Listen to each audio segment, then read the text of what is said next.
हजरत हबीब अजमी एक बुजुर्ग ने कहते ने मैं जरा बुढ़ा हो गया कमांदा सा मजदूरी सा करदा लेकिन बुढ़ा हो गया ना तो बाजार भी तुहानू पता है कि बुढ़ा मजदूर आके बह जाए तो कोई उन्होंने मजदूरी वास्ते नहीं लैके जाता क्यों ताकतवर नहीं। हालांकि कोशिश करो कि उन्होंने लै जाओ कम थोड़ा लवो पैसे पूरे दे दियो गरीब नाल तावन हो जाता है।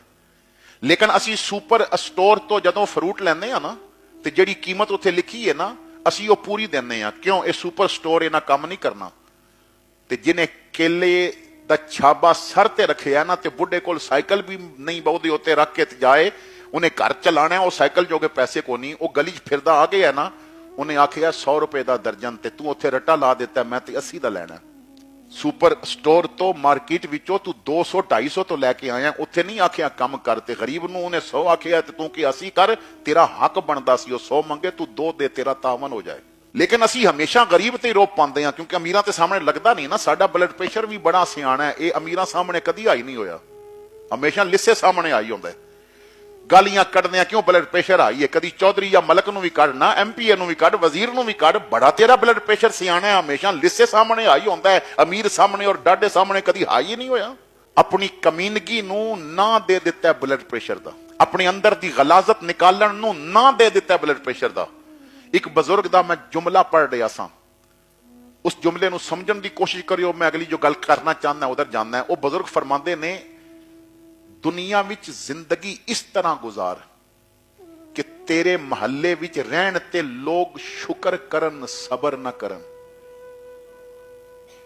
गल समझ आइए तू महल्ले च रह रहे हैं ना ते लोग शुक्र करन के मालिक बंदा सानू अता दिते सबर न करन। इतना बुरा बन के न रवी कि लोग सबर करन इतना चंगा बन के रवी कि लोग शुक्र करन मालिक तू है बंदा साडे महल्ले विच दिता है। जिस तरह पूरी दुनिया शुक्र कर दी है वो पूरी कायनात दे नबी सन लेकिन आए इत्थे ने। तो हजरात गिरामी फरमांदे ने बुढ़ा हो गया बीवी ने आखिया काम करो जाके जिस्म की ताकत जवाब दे गई मैं चौक विच आके बह गया कोई भी मैनू मजदूरी ते रखण वास्ते तैयार नहीं। जब शाम हो गई ना तो बल्कि जोहर दी आजान हुई कहते ने जोहर दी आजान हुई तो मैं मस्जिद चला गया नमाज पढ़ के लोग चले गए तो मैं साफा पटका उतार लिया रुमाल उतार लिया ते सफा साफ कीतियां मस्जिद की सफाई शुरू की तो मैं किया रब्बा तेरे बंदे ते मजदूरी ते नहीं रखदे चल तू ही मजदूरी करा ले। मैं उत्थे नफल पढ़दा रहा इशा पढ़ के मैं वापस आया बीवी ने पूछा नौकरी मिली बच्चे मेरे वाल देख रहे सन मजदूरी मिली कि नहीं मिली तो मैं क्या इन्हां दा दिल ना टुट जाए। मैं क्या मजदूरी मिली है और बड़े करीम दे घर दी मिली है लेकिन अज उन्हें मजदूरी दी नहीं तो मैं मंगिया नहीं करीम बड़ा तो मंगी नहीं दे देवेगा। दूसरे दिन मैं चला गया जोर तक मैं बाजार बैठा रहा कोई भी मैनू ना लैके वेखन लोग बुढ़ा बंदा चले जान। मैं फिर मस्जिद आ गया फिर मैं इशा तक इसी तरह मस्जिद की सफाई की सफा बिछा के अंदर रख दित्तियां मैं खाली हाथ घर चला गया तो बीवी ने पूछा अज भी नहीं मिली। मैं क्या करीम इतना मैनू मंगदियां शर्म आई है जिदे घर की मजदूरी पिया करदा है ना वो करीम इतना है मैनू मंगदियां शर्म आई है दे देवेगा। तो सुबह मैं जदों आन लगा तो बीवी कहती है अज अगर मजदूरी दे देवे तो ठीक है नहीं तो जवाब दिया भी किधरे और मजदूरी कर। कहते ने उस दिन फिर मैं बाजार नहीं गया मैं सीधा मस्जिद चला गया सारा दिन मस्जिद बह के रोंदा रहा। बीवी कहती है मजदूरी ना लभी तो छोड़ देवी जे तेरा घर छड़िया तो जावांगा किथे कोई ते अपने कोल रखण वास्ते तैयार नहीं जे तेरा भी छड़ दिया तो जावांगा किथे। ए अल्लाह कोई ऐसा सबब फरमा दे मेरे को तेरे घर दा राह ना भुले ऐसा सबब फरमा दे कि मैं तेरे घर ते आंदा जांदा रवां। फरमाते ने फिर मैं इशा पढ़ के मस्जिद ही बैठा रहा जब बच्चे सो जान ते देर नाल घर जावांगा।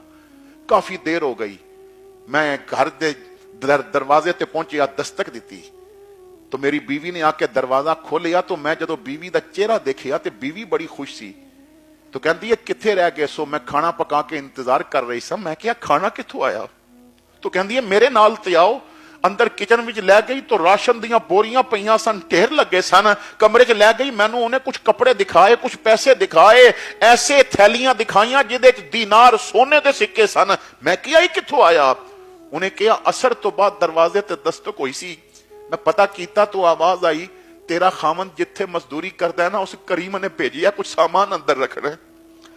जरा पर्दे च हो जाओ। मैं पर्दे च हो गई, उन्होंने किचन भी सामान नाल भर दिता है और ये पैसे ते कपड़े भी दे गए, तेरे कपड़े मेरे कपड़े बच्चियां दे कपड़े दे गए ते जान लगे सिर्फ इतना कह गया है भैन अपने खामद नूं आखी, ओ करीम कहंदा है मैनू मजदूरी देने देर हो गई है, मेरे घर दा काम छड्डे नहीं, आंदा रिज़्क पहुंचण विच देर नहीं होगी।